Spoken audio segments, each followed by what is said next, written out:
मंजिल यूं ही नहीं मिलती राही को, एक जुनून सा दिल में जगाना पड़ता है। मंजिल यूं ही नहीं मिलती राही को, एक जुनून सा दिल में जगाना पड़ता है। पूछा चिड़िया से किसी ने, कैसे बनाती हो घोंसला। हम मुस्कुराकर बोली कि तिनका तिनका उठाना पड़ता है। हेलो दोस्तों, myself Jayprakash and welcome to JP academy. दोस्तों, आज हम चर्चा करेंगे कि ये जो पीपीपी मॉडल यूपी गवर्नमेंट अपने स्कूलों में लागू करने जा रही है, इसके फ़ायदे और नुकसान क्या क्या हैं और आने वाले समय में कितना जल्दी ये इम्प्लीमेंट होने वाला है। तो दोस्तों, जहाँ तक पीपीपी मॉडल का सवाल है, तो ये होता क्या है।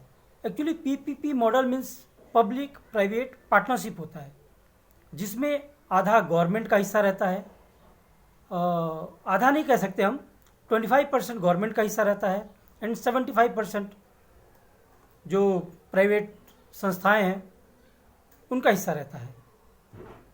तो जो उत्तर प्रदेश सरकार इम्प्लीमेंट करने जा रही है इन स्कूलों में ये पीपीपी मॉडल, उसके अनुसार जो खबर आई थी उसमें यह है कि सरकार अपना 25% हिस्सा खुद रखेगी और 75% हिस्सा उन प्राइवेट संस्थाओं को देगी, जिसमें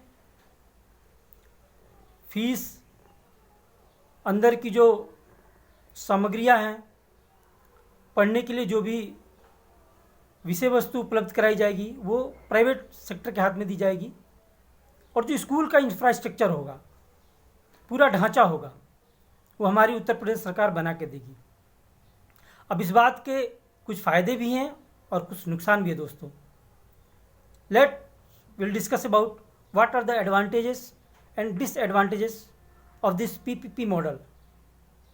जहाँ तक इस पीपीपी मॉडल का सवाल है, उत्तर प्रदेश सरकार में ये भले लागू हुआ हो या ना हुआ हो, किंतु केंद्र सरकार, central government has already implemented. आप पूछ रहे हो कैसे, सोच रहे होगे कैसे। जो कुछ सैनिक स्कूल हमारे ऑलरेडी चल रहे थे, जिससे बच्चे निकल कर एनडीए वगैरह में ज्वाइन करते थे, उन स्कूलों को पीपीपी मॉडल पे ऑलरेडी लागू कर दिया, इस बार कर दिया गया है। ऐसे लगभग 21 स्कूल 2022-2023 सेशन में चालू किए गए, जो कि पीपीपी मॉडल पर चलने वाले हैं। ये बात अलग है कि उसकी फ़ीस कुछ ज़्यादा है उन स्कूलों के हिसाब से जो कि ऑलरेडी सरकार द्वारा चलाए जा रहे थे, और यही समस्या यूपी गवर्नमेंट के जो पीपीपी मॉडल पे स्कूल चलने वाले हैं उनमें भी होने वाली है। तो सबसे पहले हम बात करेंगे कि इसके फ़ायदे क्या क्या हैं। देखिए दोस्तों, पीपीपी मॉडल पे जो भी स्कूल बनेगा, हम बिल्कुल निश्चित होकर ये जान सकते हैं कि उसमें मिलने वाली पाठ्य सामग्री हो, उनमें मिलने वाली सुविधा हो, वो एक बहुत ही उच्च स्तर की होगी। इसमें कोई संशय किसी को नहीं होना चाहिए। बच्चों को सुविधा अच्छी मिलेगी, बच्चों को सामग्री अच्छा मिलेगी, बच्चे अच्छी तरह समझ सकें, इसका पूरा ख्याल रखा जाएगा। एक नई शिक्षा प्रणाली लागू की जाएगी। लेकिन वहीं दूसरे हाथ में इसके कुछ नुकसान भी हैं, जैसे कि फीस इसकी काफ़ी हाई रहेगी। वो नीचे तबके के लोग जो कि एक सरकारी स्कूल में आमतौर पर बच्चों का एडमिशन करा लेते थे, उनको कई दिक्कतों का सामना करना पड़ेगा। शायद वो करा भी ना पाएँ, क्योंकि फ़ीस काफ़ी हाई होगी। और उससे भी बड़ी चीज़ कि जो हम देखते हैं, जो आरक्षण का एक मुद्दा जो हमेशा रहता है, वो शायद धीरे धीरे करके इस तरह समाप्त भी हो जाए। तो हम उन बातों में नहीं उलझेंगे कि आरक्षण ये एक अलग मुद्दा है, बट जो शिक्षा का स्तर एक महंगा होगा, इसमें भी कोई संशय नहीं होना चाहिए।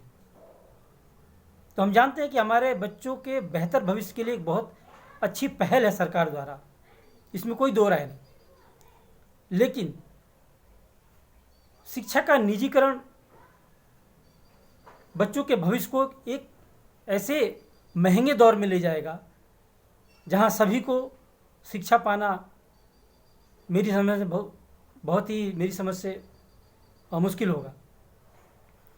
तो दोस्तों, हम आशा करते हैं कि सरकार जो भी कदम उठाएगी पीपीपी मॉडल में स्कूल को तब्दील करने वाला, उसमें इस बात का खास ख्याल रखा जाए कि निम्न वर्ग के बच्चों को इससे कोई हानि ना हो, और जो रोज़गार का मुद्दा है उस पर भी कोई ऐसा असर ना पड़े ताकि हमारे जो बीएड, बीटीसी, डीएलएड करने वाले छात्र हैं उनके भविष्य पे कोई अंधकार छाए। इसी के साथ अगर मैं चाहता हूँ आपको ये खबर पसंद आए, ये इन्फॉर्मेशन अच्छी लगे, तो मेरे चैनल को सब्सक्राइब करिए, शेयर करिए। मिलते हैं अगली वीडियो में एक नई खबर, एक नई सूचना के साथ। तब के लिए नमस्कार, जय हिंद।